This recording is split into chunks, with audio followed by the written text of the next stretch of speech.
Mesmo não sendo um dos gêneros favoritos, sobretudo por boa parte do público masculino, a comédia romântica não só possui títulos excelentes em seu catálogo, como há não muito tempo atrás, ela foi bastante popular na sala de cinema. Desde os sucessos de bilheteria dos anos 90 e 2000, estrelados por Julia Roberts, Richard Gere, Hugh Grant, até os outros clássicos realizados por Charlie Chaplin, William Wyler e Woody Allen, a mescla entre romance e comédia se mostrou certeira e principalmente lucrativa. No entanto, é notável que a popularidade do gênero vem diminuindo, bem como sua presença na sala de cinema, como a grande maioria dos títulos recentes, sendo relegados aos serviços de streaming. Mas por que isso aconteceu? Teria a comédia romântica sido mais uma tentativa de cinema que acabou pecando pela saturação, ou existe um motivo maior para sua escassez? Vamos entender o que aconteceu com o gênero que havia dominado a fase de transição do século XX e XXI, mas que perdeu forças nas últimas 2 décadas. E se você deseja conhecer mais histórias de amor bem-humoradas e ter uma visão elegante sobre obras do cinema, TV, animes e mais, considere se inscrever no canal, curtir e compartilhar esse conteúdo, e ativar o sininho das notificações, para ficar informado sempre que lançarmos novos vídeos. Sem mais delongas, vamos para o vídeo. Na saudosa época das locadoras,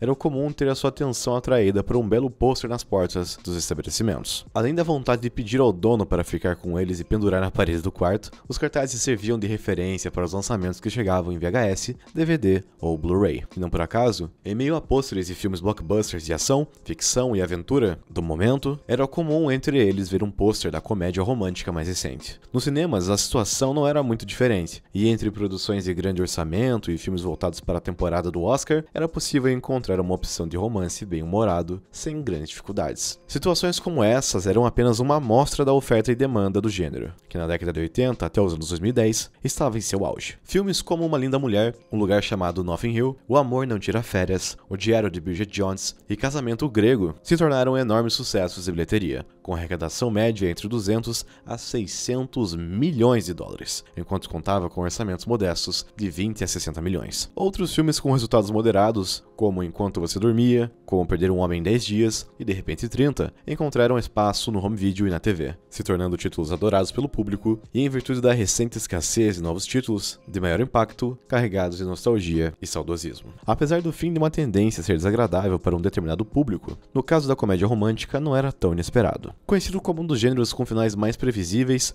salvo algumas exceções, seus filmes costumam apresentar um casal jovem com diferenças de personalidade e valores que na vida real seriam irreconciliáveis, mas que encontram nas incompatibilidades da vida aquilo que falta em si mesmos. Um sentimento recíproco então se desenvolve e resulta em um relacionamento, que inicialmente carregado pela paixão, aos poucos enfrenta dificuldades, que vão desde pontos de vista distintos, mal entendidos, até mesmo traições. O casal se rompe, mas pela autorreflexão ou ajuda de terceiros, ambos percebem que não podem viver sem um outro e acabam em meio a um clímax envolvendo situações cômicas e temos um final feliz, coroado com um beijo apaixonado. Se toda essa narrativa soa familiar, de fato é. A comédia romântica conseguiu sustentar a popularidade e aclamação por décadas graças a uma estrutura que, se peca pela previsibilidade, se sustenta por outros elementos, como o humor, a química entre o casal protagonista e as dificuldades para se chegar ao final feliz. Tudo isso é clichê, mas clichês existem por uma simples razão: eles funcionam. Até mesmo as campanhas de marketing adotam um modelo único de divulgação, onde comumente outros casais estampam os pôsteres, apoiados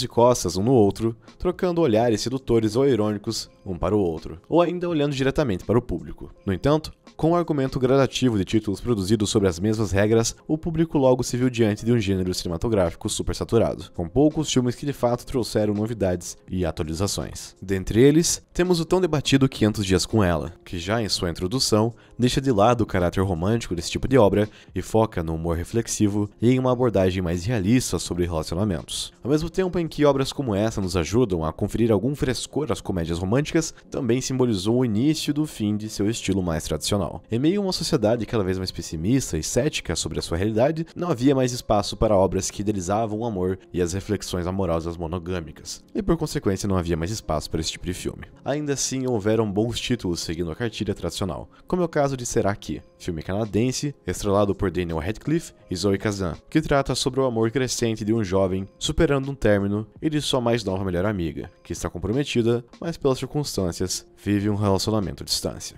Com atuações genuínas do casal principal e com um roteiro simples, mas que descreve os personagens individualmente e em conjunto de maneira carismática, esse longa se mostrou uma das boas surpresas de 2013, que soube contornar os clichês mais recorrentes do gênero com honestidade e carinho. Outros exemplos podem ser mencionados, como premiado o lado bom da vida, que embora também possa se enquadrar como drama ou apenas romance. Questão de tempo, amizade colorida, amor e outras drogas, de repente é amor, e tantos outros que sabem utilizar a estrutura clichê ao seu favor, e a favor do público. Mas fato é que em meio ao disputadíssimo mercado que se tornou o cinema em tempos atuais, as comédias românticas perderam muito seu espaço e prestígio, tanto por sua própria culpa quanto por fatores externos. E nisso, entramos em um assunto mais espinhoso. Em uma entrevista para a Variety em 2018, a atriz Jennifer Aniston, alçada à fama ao viver a personagem Rachel na série Friends, argumentou contra o que viria a se tornar um dos subgêneros cinematográficos mais lucrativos de todos os tempos, os filmes de super-heróis. Segundo ela, os grandes filmes da Marvel não interessavam em termos de atuação, e que esses haviam tomado todo o espaço nas salas de cinema, e que ela, como fã de outros gêneros como romance, drama e comédia, sentia falta dos tempos dos filmes da Meg Ryan, atriz que também foi marcada por protagonizar inúmeras comédias românticas. A afirmação da atriz acabou se tornando mais uma entre as várias que foram de encontro ao modelo Marvel de se fazer filmes, junto com outros grandes, nomes como Judy Foster, Francis Ford Coppola e sobretudo Martin Scorsese. Além da questão comercial, todos esses nomes condenam a Marvel e a Disney não só por monopolizarem o cinema, mas também por lhe destruir boa parte de seu caráter artístico, com filmes que seguem fórmulas idênticas, são dependentes entre si, que limitam a criatividade dos artistas envolvidos. Analisando hoje o atual estado de crise criativa dos super-heróis, percebe-se que de fato muitas dessas argumentações estavam corretas ao prever que, diante de uma fórmula de alto potencial lucrativo, estúdios buscam investir em apenas um modelo de filme para atrair todo tipo de público. E eles de fato fizeram isso através do uso de histórias interconectadas, universos paralelos, mescla de todo tipo de gênero cinematográfico na mesma obra, em especial ação e humor, e orçamentos bilionários